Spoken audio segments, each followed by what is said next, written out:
I'd like to welcome everyone to Council Fire's Youth Powwow.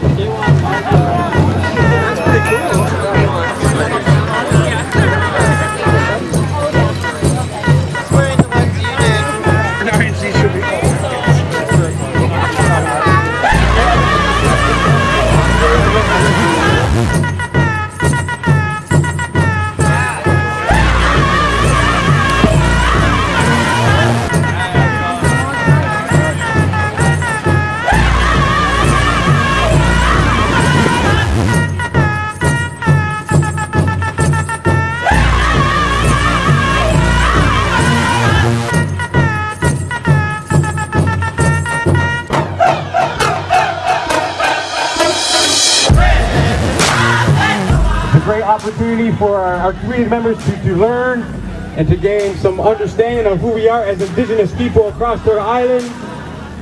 So today is a great learning and teaching day for every one of us. And for our powwow mates, it's good to see one another again here at the powwow grounds, and it's honored to have a powwow here in Regent Park. We came here to celebrate Council Fire's first annual powwow in the city of Toronto. For the people of Ontario in Toronto who really like the powwow and the culture, this is a great chance for them to come down and come and enjoy this event during the day. The powwow for us is like a social gathering. When we come here, we're celebrating a gathering of all nations. The powwow is a way of communication and breaking down communications between non-Aboriginal people and the Aboriginal people. I think it's something really fun. It's a time to be able to meet friends, to meet family, to make new connections, to really celebrate our Indigenous identity. We open our arms and welcome everybody here and show what the Aboriginal welcoming really is. When we come here, it's all friendly, all family. Oh, it's just like feeling like I got home back. It's a good place to be, to spend some time and spend the weekend with them as well. Being in the city is hard. I live on the streets. This is what I do. And just coming to here, I mean, it's like home. We're getting intertribals going. Let's get the first intertribal. Ladies and gentlemen, if you want to take pictures, videos, you are allowed to take videos and pictures at this time. You come out and dance. You don't have to be Indigenous. You're just here to celebrate, have a good time. A powwow is a circle of life. We honor all four directions, ladies and gentlemen. Come on out and celebrate the first intertribal. Hope The youth are doing amazing things, and I'm really happy that they were able to bring ceremony to the city and allow our youth to be able to demonstrate their capabilities and their strengths, and bring us all together. And I have so much love for that. I think it's a powerful reminder of whose ancestors' bones were buried here first. Whose ancestors made this home long before anybody else called Toronto home. And it was a natural gathering place, so we're really invoking the spirit of the ancestors that have been in this area since the beginning of time. Not prehistory, not pre-contact, because history didn't start with European contact. There was much more story here and much more life long before contact. So since the beginning of time, this is a natural gathering place. So it's significant that we claim that space culturally. I'm very happy to be here. I think it's great that the youth have put on this powwow, and that's why I wanted to come and honor that. I think it's very important for the young people who live in the city to have the opportunity to express who they are and to take part in and organize an event like this.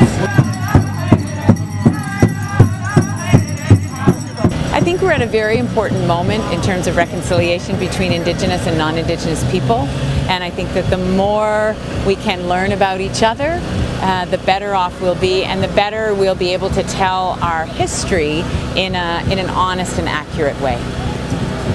I am Oneida First Nation. My clan is there, and it's really important for me because that's my identity, that's my heritage, those are my ancestors, and it's very important for every human being needs to know their heritage, their values, their teachings.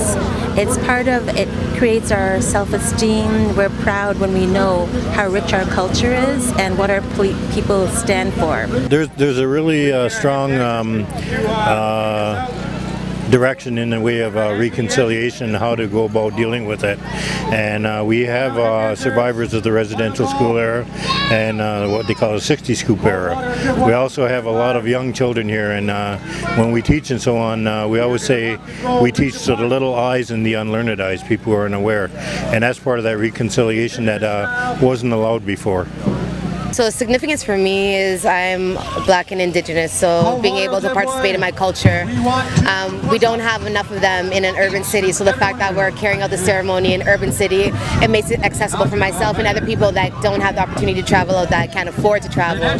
So being able to bring that here and again bringing it back to the youth, it means a lot to me that they're carrying on things that I never had access to. You know, they're acknowledging that and they're able to carry that through. Let's give these dancers a beautiful round of applause, ladies and gentlemen. This is our women's single dress. It's really important to keep our traditions and our stories going, and we tell a lot of our stories through dance. So, and for me personally, dancing has kept me away from the bad things that could happen in society. The dancing is always fun because it's a time for us to be able to, with our moccasins, dancing on Mother Earth and feeling that connection. The drum is like the heartbeat of Mother Earth, and the drum songs are just beautiful to listen to. So it's really nice to be able to connect to our heritage and our culture. Dancing for me is a gathering of my people, from Ojibways to Crees to Mohawks. We all come together and celebrate as one. So there's many different styles of dance. Like right now, if you want to point out, we have women's traditional, and we honor them. We show them our respect. They're the ones that pave way for us. They're our knowledge keepers. So that's one dance, and then we have women's fancy shawl. You know, the women, they have like the big shawl with the ribbon hanging down. They represent butterflies. They're to dance gracefully and represent the beauty and the simplicity. When I was dancing, I'm a men's traditional dancer, and our style is we're protectors of children, our community. We're storytellers when we dance, and just all around caregivers for our communities and families. I do chicken dance, but I'm dancing grass today. And chicken dance originated in the prairies. That's my dance. I'm a Korean Ojibwe territory because I'm from northern Alberta. So I come out here to share my dancing, and for me dancing is my life. I've been doing it since I was 6. And when I go out there, I try to tell stories of my ancestors and telling my story as well. Well, the drum I heard is the heartbeat of the Mother Earth, so it reminds us all where we came from. Dancing I like because they say dancing is often for people who can't dance, so I'm a dancer, I love dancing. And it's just a way to have something in common. And the drum is drumming to the beat of all our hearts, so it's just a way of remembering that we all have something to learn from each other. That no one group is more important. And it's inclusive. If you look around, people from all cultures are here. When there are intertribals, you'll hear the MC say, you don't have to be native to dance, get up and dance. And so it's very inclusive. My regalia is like, I've had it since I was 6 years old. Everything is, it starts off with little, and then you can work your way up. This is my fur. My mom made everything on here. The beadwork my mom made. My regalia comes from me, from my wife and her sister. They made all this stuff that I wear. Bells, so they can hear you. Yeah. Feathers, all the feathers you see, we have eagle feathers. But we don't kill birds. How we earn our feathers is by other elders or other people in the community that have these, and they see that you're doing a good thing for your community or leading your family and just basically doing a good thing. If they feel you need something, then they'll come and present that or give it to you. For us, it's very, very important for our young people to get involved.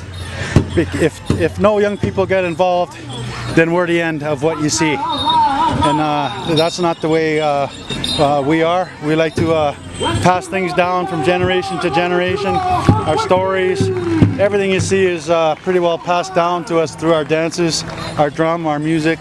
Everything's passed down. If we didn't have our young people, our elders, to teach us that, then this would be the end of the line of all of this, what you'd see today.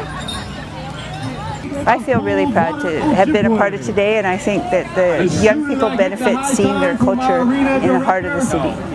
Anybody that chooses to care to know about Indigenous culture, know that we were a colonized people and a lot of this was taken away.